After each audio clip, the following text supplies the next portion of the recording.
Hello weavers, మా ఛానల్కి స్వాగతం అండి. పచ్చిపప్పు బాయిల్ అవుతుందండి. బంగాళదుంపలు, పచ్చి బంగాళదుంపలని తీసి పీసెస్ లాగా కట్ చేసామండి. ఇక నెక్స్ట్ ఇప్పుడు మనం పచ్చిపప్పుతో కొద్దిగా ఉడికాక ఈ పీసెస్ని అందులో యాడ్ చేద్దామండి. ఉప్పు, పసుపు యాడ్ చేసేసామండి. అన్నీ ఈ విధంగా చక్కగా బాయిల్ అయిపోయాయండి. కొద్దిపాటి వాటర్ని ఉంచేసి పక్కన పెట్టేసామండి. మన బాయిల్ అయిన బంగాళదుంపలు అండ్ పచ్చిపప్పుని ఇక కంటైనర్లో పెద్ద గరిటెడు ఆయిల్ అండి, పచ్చిమిర్చిని 2 సైడ్లు కట్ చేసి చిన్న పీసెస్ లాగా యాడ్ చేసామండి. ఇక నెక్స్ట్ అందులో పెద్దల్లిపాయ పీసెస్ అండి, ఒక చిన్న సైజు పెద్దల్లిపాయ పీసెస్ని కట్ చేసి వాష్ చేసి యాడ్ చేసామండి. అల్లం చిన్నుల్లిపాయల పేస్ట్ అండి. అన్నీ ఈ విధంగా ఆయిల్లో చక్కగా ఫ్రై అవుతున్నాయండి.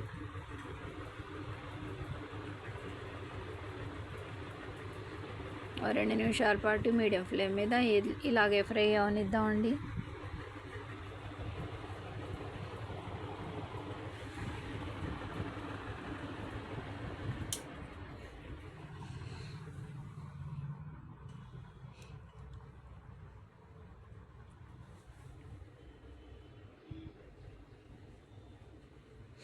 కోకో పౌడర్ అండి, మన టేస్ట్ని అనుసరించి కోకో పౌడర్ని యాడ్ చేసుకుందామండి. మేము 1 టీ స్పూన్ యాడ్ చేసామండి.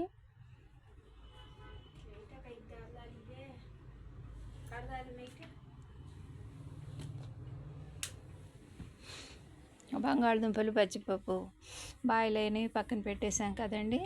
ఇప్పుడు ఈ పీసెస్ని అందులో యాడ్ చేద్దామండి.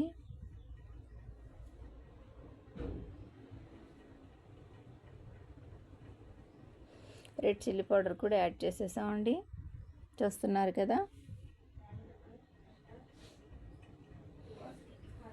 మన టేస్ట్ని అనుసరించి సాల్ట్ అండ్ రెడ్ చిల్లీ పౌడర్ని యాడ్ చేసుకుందామండి. తర్వాత అయినా 1 నిమిషం తర్వాత హెచ్చు తగ్గులతో యాడ్ చేసుకోవచ్చు అండి. కొద్దిపాటి వాటర్ యాడ్ చేసామండి. పీసెస్లో కొద్దిగా వాటర్ ఉంది కదండి, మరి కాస్త వాటర్ యాడ్ చేసామండి.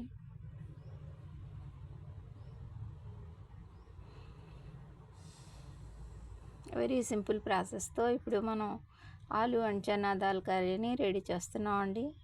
కొన్ని కొరియండర్ లీవ్స్ కూడా యాడ్ చేసేసామండి. చూస్తున్నారు కదా. మీడియం ఫ్లేమ్ మీద ఈ విధంగా బాయిల్ అవుతుందండి, సరి కుక్ అవుతుందండి.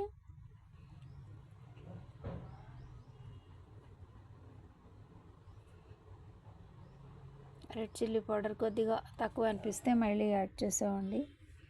వెరీ టేస్టీ హెల్తీ కర్రీ అండి, ఆలు చనా దాల్ కర్రీ.